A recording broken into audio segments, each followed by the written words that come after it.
Assalomu alaykum hurmatli do'stlar, hurmatli podpisчиклар, sizlar bilan Rozmatjon Karimjonovich. Homiylar.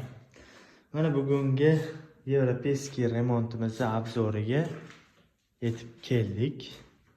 Xudo xolasa ko'p ketib bo'lsa qoldi. Qani ketdi. Tanishtirib o'tsam, mana gips kardon.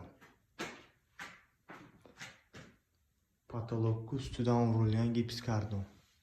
Tekis bo'lish uchun urildi. Chetiga ayvoni qilinadi, xudo xolasa. Ko'ramiz, maslahatlashamiz. Xo'p, yana bitta obzorimni ko'rsatib o'tadigan bo'lsam, mana beshi yo'q edi. Tasavvur qilinglar, mana tepasida joy bor. Uni bir amallab gips kardonni yopib boriladi, xudo xolasa. Mana bitta atkos bo'lyapti, ko'rgan bo'lsanglar mana. Shuncha bir qarcha atkos to'ldiryaptilar. Ustaga baraka topsinlar. Mana bu bo'lgan atkos. Eshik sal kattaroq edi. Endi yasatmay qo'ya qoldik. Tayyor eshik olib qo'ya qoldik. Mana haqiqiy Akfa brendidan. Xudo xolasa remontlar ham ko'p ketib qoldi.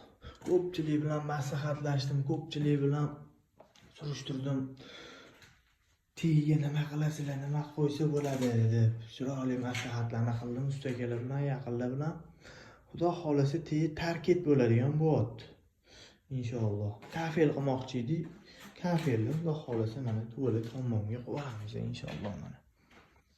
Endi bu qorong'i, hali o'rnatilmagan. O'tam bitib qoldi xudo xolasa. Ko'plib oldi edi. Xudo xolasa chiroyli bo'ladi inshaalloh.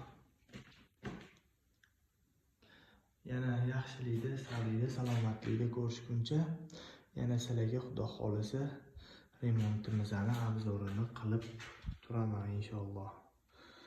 Har remontda o'zgarishlar, uyda o'zgarishlar bo'lganda xudo xolasa shunaqa qilib remontlarda chiqarib turamiz. O'zi bu olinayotgan videolar ko'pchilik ko'rib hayron qoladi. Nima qo'yib boryapti? Kelajak avlod uchun, kelajagimiz uchun qanaqa holda edik? Alhamdulillah, Allohning izni bilan qanaqa holga keldik. Shunaqa do'stlar. Menimcha kelajak avlod, farzandlarimiz, nabiralarimiz ko'rsa ko'zi yayraydi.